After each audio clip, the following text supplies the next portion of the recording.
Hello everyone, I am Neetu Jain, and in this session we are going to talk about employee engagement. So in this topic we are going to discuss about what is engagement, what are the drivers of employee engagement, and what are the different types of employees based on their engagement levels, and how to measure employee engagement. Employee engagement is defined as the emotional investment employees make in their organization. It is the passion, involvement and motivation they bring to work which they use to guide their work. Engaged employees identify with the goals of the organization and align their own goals with the organization's goals. The focus on employee engagement is on rise globally, and it is not an issue relegated only to the HR team of an organization. It is a business concern that requires serious consideration. Simon Sinek, the author of Start With Why, describes employee engagement in the simplest terms. When people are financially invested, they want a return. But when people are emotionally invested, they want to contribute. The concept of employee engagement was first introduced in 1990s by Dr. William Kahn, and he suggested that people are involved in their work at three levels: physically, cognitively and emotionally. There are basically three types of employees based on their engagement levels. First is engaged, second is disengaged, and third one is actively disengaged. First is engaged employees. Engaged employees are loyal, focused, enthusiastic and committed to personal and organizational growth. Second one is disengaged employees. They have complacency, lack of initiative, lack of participation and increased absenteeism. And third one is actively disengaged employees. Their characteristics are being dishonest, providing low output, demotivating other employees openly and dissatisfied with the workplace. Why employee engagement is important? A Gallup study states that the behaviors of highly engaged business units result in 21% greater profitability. Also, employees appreciate a work culture that enables engagement. This means organizations that prioritize engagement are more likely to attract and retain talent. Who is responsible for employee engagement?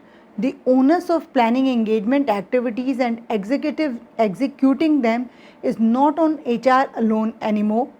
HR plays an active role in implementing employee engagement strategies, but the planning and execution require involvement from the leaders and the managers in the organization as well. The success of an employee engagement program depends on the employee's receptivity to it. Employee engagement then is an organization-wide collaborative function. Drivers of employee engagement. There are basically 8 factors that drive employee engagement. First of them is seamless onboarding. So we need to ask, do employees immediately feel like a part of the organization once recruited? Second driver is positive work culture. Is the culture open, transparent, autonomous and respectful of the employees? Third driver is access to productivity and time management tools. Are employees equipped with necessary tools to manage their time and improve productivity? Fourth driver is learning and development opportunities. Are employees given the learning and development opportunities based on their potential? Fifth driver is effective leadership and succession planning. Are employees aware of the growth avenues and the opportunities for leadership available in the organization? Sixth driver is workplace wellness initiatives. Is the organization engaged in ensuring wellness initiatives on the job? Seventh driver is flexibility. Do employees have the flexibility to work outside of office if and when required? Eighth driver is rewards and recognition. Are employees regularly recognized for their jobs? Do they know how it benefits the organization? Now, how employee engagement is measured? There are some tools and techniques which can be used to measure employee engagement. Some of the methodologies which are used to measure employee engagement are pulse surveys. While surveys are most common way of measuring employee engagement. They should be supplemented with measurable data that can be verified independently. Consider a survey question that asks, do you think that having n number of meetings in a day hampers your productivity? This survey should be supplemented with the data on how many meetings occur per day, the amount of time employees spend unfocused before and after the meeting, and what their productive output for the day is.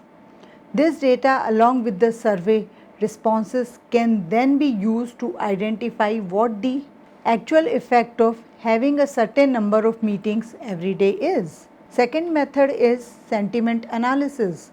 Sentiment analysis is a method of extracting the information from the subjective data, and it can help to identify the general sentiment found in the language employees use in their online conversations. By combing through email and chat data, sentiment analysis tools enable the identification of toxic workplace behaviors in a single team. For example, sentiment analysis can provide real insights into whether the employees honestly answer surveys or not. Next method is Employee Net Promoter Score. Employee Net Promoter Score is a metric used to measure employee loyalty by asking how willing employees are to promote the organization as a place to work. It must be administered at regular intervals, maybe monthly or quarterly, and there should be an attempt to collect anonymous responses. It should be combined with the data received from the surveys and other sources. Fourth methodology is one-on-one meetings. No technology can replace human touch of one-on-one meetings. Monthly anonymous surveys or feedback can help voice the broader issues.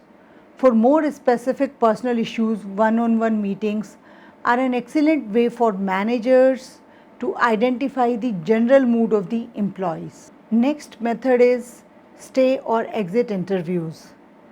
Conducting an exit interview can give HR team a valuable trove of information which they can use to enhance the engagement levels of existing employees. These interviews often reveal how important it is to continuously engage with employees to prevent such instances, starting from the onboarding process and setting the tone in that crucial 90-day period to define a culture that even new employees can feel engaged in. Friends, that was all about employee engagement. Thank you very much.